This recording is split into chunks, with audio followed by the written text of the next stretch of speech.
मेरे बच्चे, ये यूनिवर्स संदेश है। आज परम पिता परमेश्वर अपने एक खास बच्चे के लिए संदेश लेकर आए हैं। मेरे बच्चे, आज इस आधुनिक समाज को देखकर मेरा मन बहुत दुखता है। अपराध, मद्यपान, मादक द्रव्य व्यसन, वेश्यावृत्ति, टूटते परिवार, बेरोजगारी, गरीबी, मानसिक रोग इत्यादि सामाजिक समस्याओं के ही उदाहरण हैं। समस्या वह दशा या स्थिति है जिसे समाज हानिकारक मानता है तथा उसके समाधान की आवश्यकता महसूस करता है। सामाजिक समस्या का संबंध सामाजिक संरचना से होता है। मेरे बच्चे, क्या अभी तुम्हें कुछ समझ नहीं आ रहा? कोई भूख से प्राण त्याग रहा है तो कहीं स्वादिष्ट व्यंजन कूड़े में फेंका जा रहा है। मानो कि मानवता जैसे कलयुग की बलि चढ़ गई है और प्रकृति ने न्याय की डोर अपने हाथ में ले ली है। जंगलों में आग, बाढ़, भूस्खलन, भूकंप, सुनामी, चक्रवाती तूफान, बादल फटने, ट्रेन हादसे, कोरोना जैसी महामारी और बहुत सारी प्राकृतिक आपदाएं बार बार मनुष्य को चेतावनी देती है। मेरे बच्चे, आज मैं तुम्हें जो बताने जा रहा हूं, यह कोई कथा नहीं बल्कि युग परिवर्तन की आधारशिला है।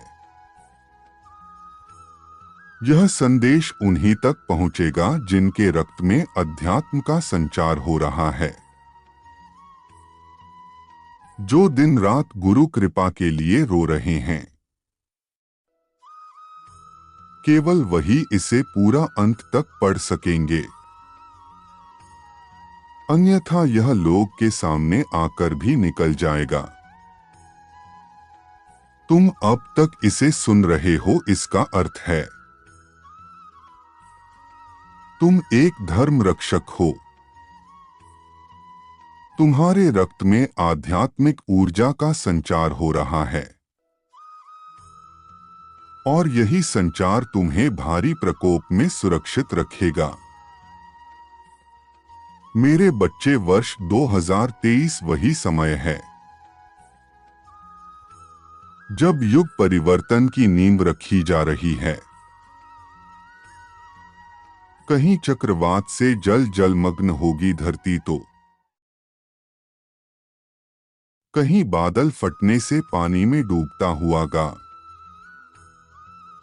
तो कहीं युद्ध से तबाह होते नगर।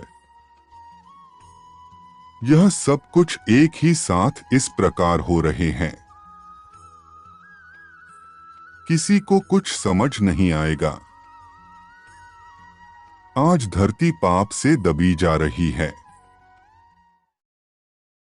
क्या तुमने इसके विषय में सोचा? एक के बाद एक दुर्घटना कैसे हो रहे हैं। मेरे बच्चे, केवल वही इस भयंकर युग परिवर्तन से बच सकेंगे जो आध्यात्मिक मार्ग की शरण ग्रहण कर लेंगे। मेरे बच्चे, तुम्हें भयभीत होने की आवश्यकता नहीं है, किंतु तुम्हें जागते रहने की आवश्यकता है। धर्म का खिलवाड़ बनाने वाला खुद प्रकृति का आहार बनेगा मानव के साथ। पशु जैसा व्यवहार करने वाले स्वयं पशुओं के हाथ मारे जाएंगे। आज कोई कितना भी धन या सम्मान का अहंकार कर ले, वह संपूर्ण सृष्टि का धन लेकर भी एक पल का जीवन नहीं खरीद सकता, क्योंकि काल के लिए कोई छोटा या बड़ा नहीं है। मेरे बच्चे, जो सोया हुआ हो उसे जगाया जा सकता है,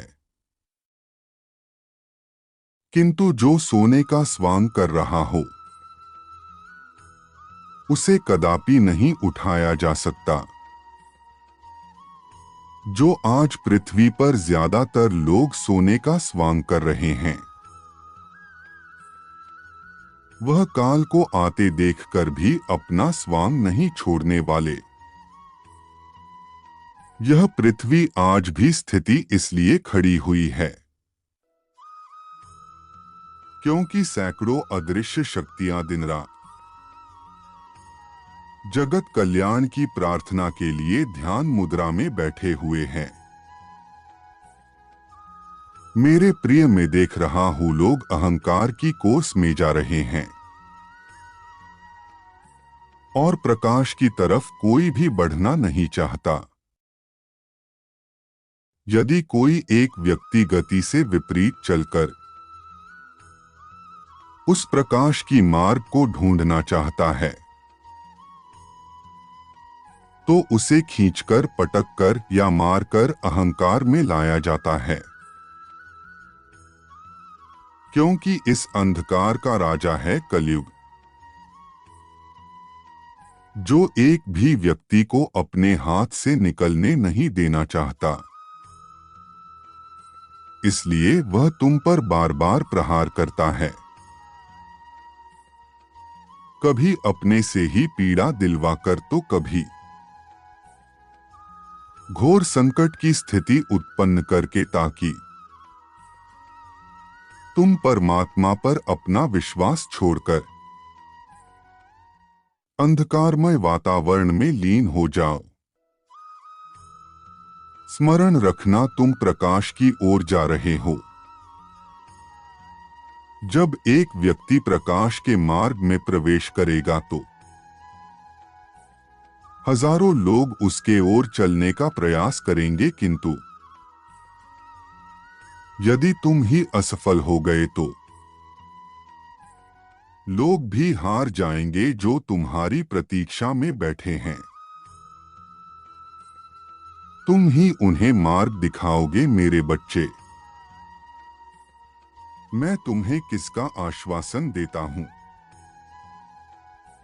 तुम्हें उसी प्रकार सुरक्षित कर लिया जाएगा जैसे डूबते को नाव मिल जाए, किंतु तुम बिना भयभीत हुए आध्यात्मिक अभ्यास को बढ़ा दो। अध्यात्म का अर्थ है बांटना और शेयर करना, जो आपको सभी के प्रति कृतज्ञ होना सिखाता है।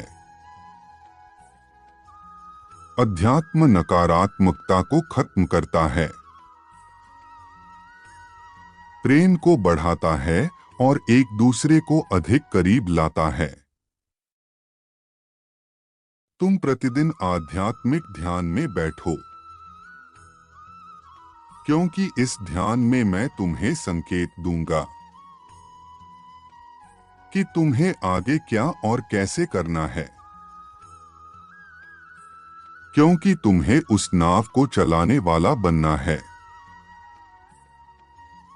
जिसमें तुम कई लोगों को बैठाकर पार कर सको। क्या तुम तैयार हो युग परिवर्तन की नींद चलने में?